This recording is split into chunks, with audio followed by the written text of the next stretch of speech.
Christmas Day, I preached a message that is summed up in these words: you are worth saving. You are worth saving. The proof for all of us lay in the manger, Christ child, who is here for us. And if he could speak, he would say, you are worth saving. That's why I'm here. If you ever doubt life, if you ever doubt your worth, if you ever doubt your dignity as a human person, remember the manger and the Christ child who extends his arms to you and says, you are worth saving. The message of this day, of today, goes to what I believe is the next step based on Jesus' own teaching. So we've heard you are worth saving, and now we need to ask ourselves, how are you different as a result of that beautiful truth that manifested in the manger? You are worth saving. How are you different because of that? How are you different? A disciple of Jesus is called to be different. For example, disciples who followed their rabbi actually did so, in some cases, almost in the extreme, 24/7. Because the whole idea, it wasn't sort of an obsession, but it was rather this intense desire to learn everything about their rabbi. Now, you could say this is over the top, but this is the way it happened in that society. So they would follow literally the rabbi so close they would get the dust of the rabbi's sandals on their robes. They would imitate everything down to his eating habits. And it sort of goes on and on. So getting close to Jesus has that connotation for us. This will ultimately help us to be different. We will take on his features if we are close to Christ. We will learn from his habits of prayer, for example. I tell people, myself as well, if you want to learn how to use your speech properly, read and listen to Jesus speaking about others. He never gossips. All of us struggle with this to one degree or another. If you don't, you're on the way to sainthood. Even St. James says, if you can control your tongue, you're a saint. We all know what that means because our tongue is so difficult to control. We will learn how to interact with others if we stay close to Christ. In today's gospel, we hear Jesus give two powerful images that answer the question, how can we be different? How are you different? He teaches in Matthew chapter 5, verses 13 and 14, you are the salt of the earth. Not you should be like, but you are the salt of the earth. You are the light of the world. What is the commonality between salt and light? Very different realities or elements. One commonality is that both give something of themselves that betters something, or in some cases someone, other than themselves. They give something of themselves that betters something other than themselves. So, for example, salt gives flavor to food and also preserves it. In the process, it becomes somewhat hidden and part of the food. The food improves, but the salt does not. And in fact, the salt can even disappear. In many cases, it does. So you just know it's there by its taste, by the effect. If you like, get more specific, if you like oatmeal or porridge, then you know that if you don't put salt in it when you're cooking it, it's like bleh. It's like, if you want to do something during Lent, go for it. Not moi. I'll do something else. Because like oatmeal without salt is just bleh. It's super bland. But of course, with salt in the cooking process, it's just that much better. And of course, it still needs maybe some sugar or honey. Light causes food to grow. The light of the sun is needed for crops to grow that allows us to live and flourish. In effect, it gives of itself for something else to benefit, for something else to grow. I still, to this day, have not heard of any tomato grower who has been successful having their tomatoes grow in a completely dark room. It's like a duh. We know the plants need the sun. So how are you and I different?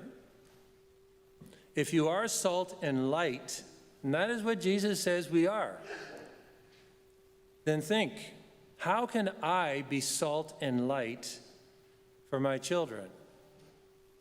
How can I be salt and light for my children, for my husband, for my wife, for my work colleagues, even for the students that I attend school with? How can I be salt and light for them? Even the person in traffic who you will have no communication interaction with. Because Jesus is salt and light in our own lives, it should be natural for us to look into the mirror and ask ourselves, the mirror, the physical mirror, it's a good question to ask actually looking into the mirror, or into the mirror of your mind, we call that in the examination of conscience, asking ourselves, BJ, how are you salt and light? Because Jesus is salt and light for you. How are you salt and light? How are you different? Are you just the same old guy that he affected when you were a baby in baptism? How are you different?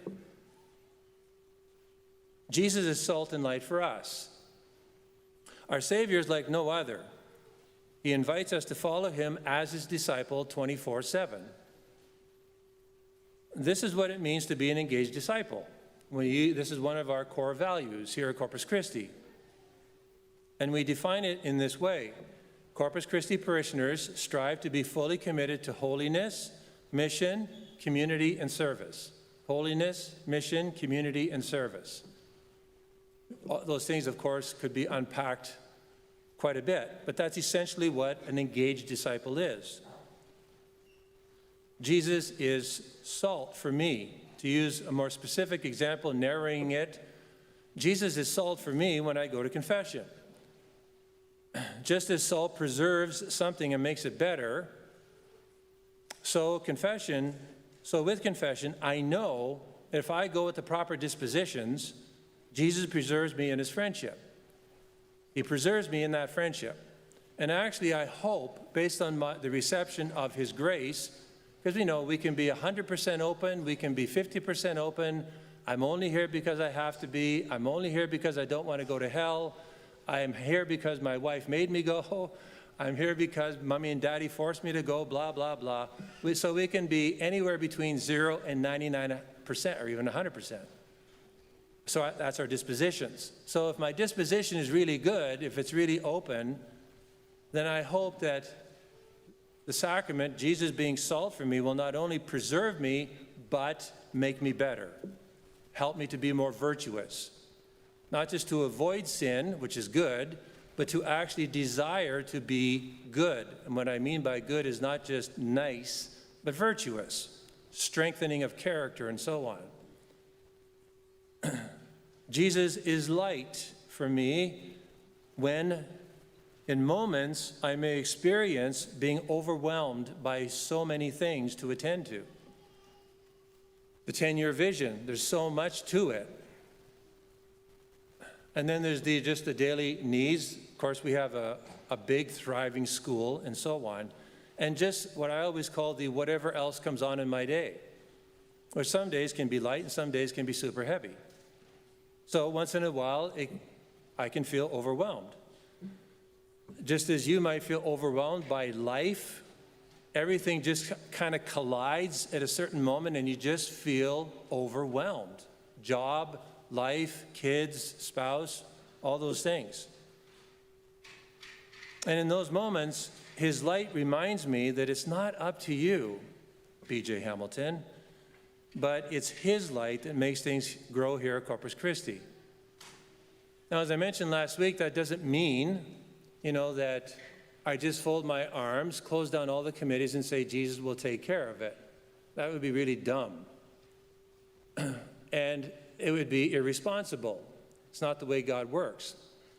Paul says, I plant, I think I'm getting it right, it's something like, I plant, Apollos waters, but Christ causes the growth.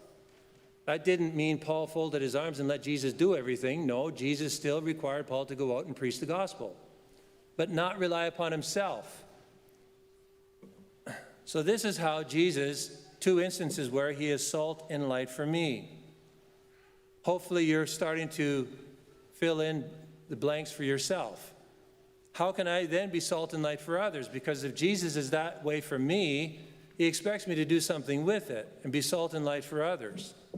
Because all this stuff is not just the accumulation of ideas, nice truths, they fire the brain cells maybe because that's just a beautiful thing. And then we do nothing with it. No. How do I be salt and light for others? I can be light for others by shining a light, Jesus' light, on areas of a person's life that they may not see yet.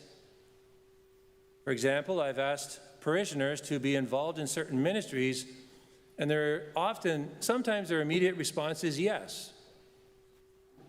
Many times it's, well, I don't know if I can do that, it's not the same as I won't do it, but I don't know if I can do that. To which I often respond, I believe you can, and this is the reason. So it's not just saying like a hashtag, yeah, you can do it, but I think you can do it because of this, this, and this. So the person, goes away considering, well, he's actually thought about this, rather than just throw something out there, So I can be salt to others with a smile. I mean, this can change a person's day, it can make it better. Or a text that occurs to me that I should send. And I listen to a lot of leadership podcasts, and the ones they talked about this very thing. So I'm working on this. It is a work in progress. But it's not just sending out the hashtag email, I appreciate you. I mean, that might actually be very effective in many cases. But what really catches people's attention is, I appreciate or I thank you because of this specific thing you did in the meeting last night, or because of this or that. So the person knows you've actually tailored it a little bit, and you've actually paying attention to them. That's what really helps be a good leader. When I say that, this doesn't mean me as a pastor, but you as your kids, your spouses, and so on.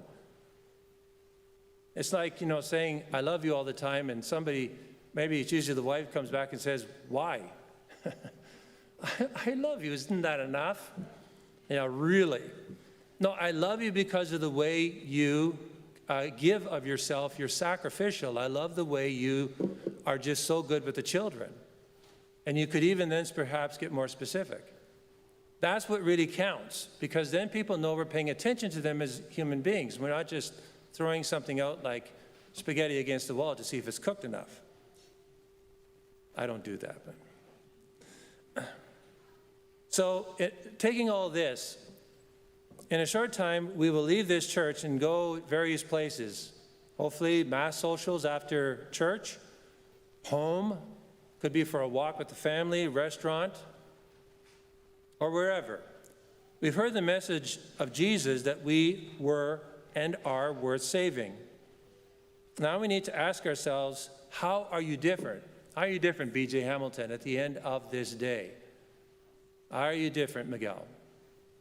How are you different, Nicholas? Yeah, he's at the end. How are you different, Pio? How are you different, Seamus? Okay, I'll stop there. Everybody's ducking. But how are you different at the end of this day? Think of one person, the takeaway. Not yet. But think of one person you want to love more. Now ask yourself, how can I be salt and light for that person? And it's usually not the big stuff. It could be, but many times, most of the time, it's not. How can I bring the salt and light of Jesus Christ to make their life better? Just give of myself without trying to make it about me. Because that's oftentimes what can happen. We get in the way, it's our ego and so on. With what Jesus has done for you, how are you different? Jesus doesn't demand or expect perfection, but he does expect that we follow him and strive to be better today, to give our best, to really strive to give our best. And then tomorrow, when that comes, Jesus said, take each day as it stands on its own, because yesterday is gone. Tomorrow, we don't know what's going to happen tomorrow, but today is the day the Lord has made. Let us be glad and rejoice, so says the psalmist. So the takeaway, kind of following on the example I just mentioned. Every morning, when you get out of bed, think of one person that you want to love more that you will see in your day. Could be your spouse, your children, a friend, a colleague. Could be somebody you will encounter at school. Now ask yourself, how can I be salt and light for them today? How can I do something for them wherever I am, at home, at work, at school, just to make them a little better, a little happier, a little more loved, without making it about me? If we really strive to do this, be intentional about it, when the day is over, you and I, we can look at ourselves in the mirror physically and ask this question, or in the mirror of our mind, and have an answer to this question. How are you different? Because you were worth saving.